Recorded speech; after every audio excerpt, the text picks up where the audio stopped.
Parole d'espoir du Théophilomane numéro 7, la nef des fous. En février 1494, parut à Bâle, lors du carnaval de cette ville, un poème satirique de 7000 vers du Strasbourgeois Sébastien Brandt, La nef des fous. Ce poème, un inventaire et une critique pathétique et facétieuse des travers, vices et péchés des humains à la fin du Moyen-Âge, devint en langue allemande, puis en traduction latine, le livre le plus vendu en Europe après la Bible. Chacun des 112 chapitres décrit la pensée, le caractère, la conduite d'un fou embarqué sur une nef qui fait voile vers la Naragonie, l'île de la folie, car les péchés en pensée, paroles ou actes tiennent de la déraison et de l'égarement. Voici comment s'exprime Sébastien Brandt au début de son poème. Partout, en tout lieu, on trouve maintenant des livres de piété, les doctrines des pères de l'Église, des Bibles et tant d'autres livres semblables que je m'étonne de ne voir personne devenir meilleur. Au contraire, on méprise les Écritures et la doctrine. Le monde demeure dans une nuit profonde et persiste, aveuglé dans le péché. Les rues sont remplies de fous. Ils mènent leur folie partout, mais ne veulent pas qu'on le dise. C'est pourquoi j'ai étudié le projet d'équiper pour eux les nefs des fous.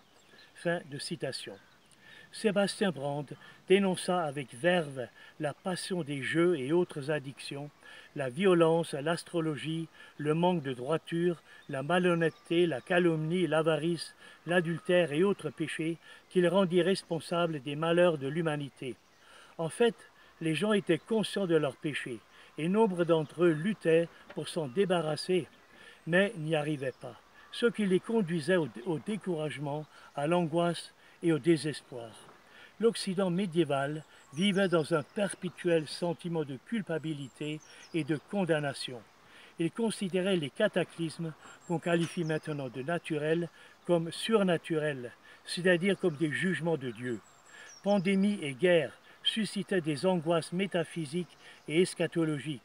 Les gens ne savaient pas comment être pardonnés et libérés de l'emprise du péché et se sentaient perdus pour l'éternité.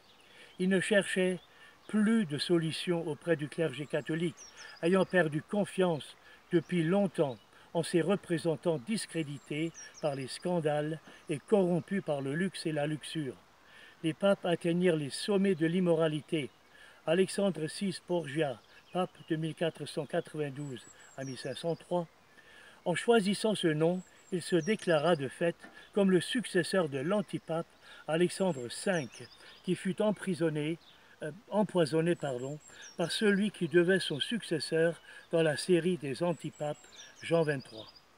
Alexandre VI eut de nombreux enfants de ses maîtresses, viola Astore Manfredi et le fit jeter dans le Tibre, empoisonna les cardinaux les plus riches pour s'emparer de leurs biens, tua et brûla sur un bûcher le frère dominicain réformateur Jérôme Savonarole.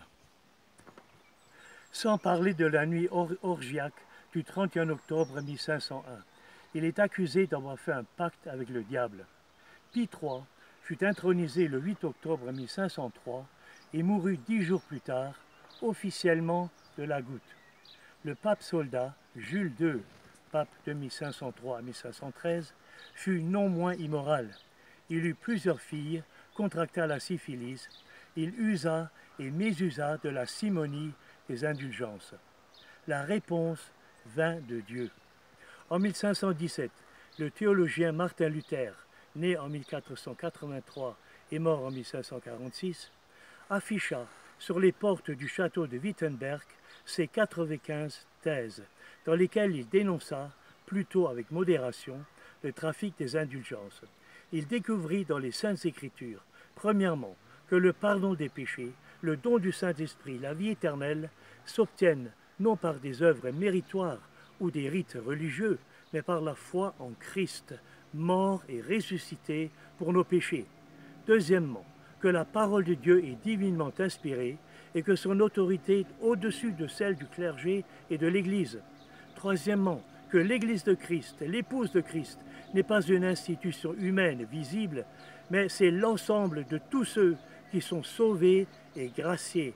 Articles 7 et 8 de la Confession d'Augsbourg. On pourrait ajouter qu'elle est composée de tous les vrais croyants de la Pentecôte au retour de Christ. La foi luthérienne est caractérisée par 5 piliers qu'on appelle les 5 solae. Premièrement, sola scriptura, l'écriture sainte et l'autorité absolue en matière de foi et de vie chrétienne. Deuxièmement, sola fide, par la foi seule nous obtenons la vie éternelle et toutes les bénédictions de Dieu.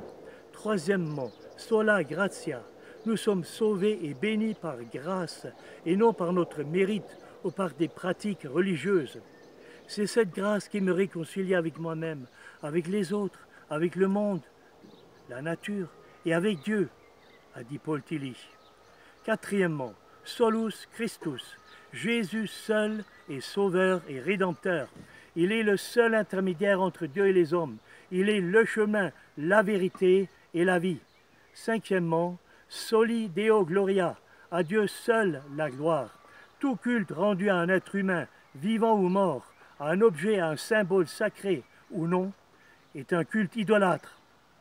Nous connaissons tous le puissant impact de Luther sur son siècle et jusqu'à ce jour. Dieu l'a utilisé pour répondre au désarroi profond de son siècle. Je vous invite à prier avec moi. Seigneur Jésus, je crois que tu es le Fils de Dieu, mort et ressuscité aussi pour moi. Veuille pardonner tous mes péchés, connus et inconnus, méchanceté, impureté, mensonge, malhonnêteté et injustice, haine, colère, toute pratique occulte, etc. Veuille faire ta demeure en moi, sois mon Sauveur et aussi mon Seigneur et Maître pour toujours. Je crois, Seigneur Jésus, que tu m'as entendu et exaucé. Tu m'as accordé le pardon de mes péchés et la vie éternelle, selon les promesses de ta sainte parole. Tu as fait de moi un enfant de Dieu et un citoyen du ciel. Amen.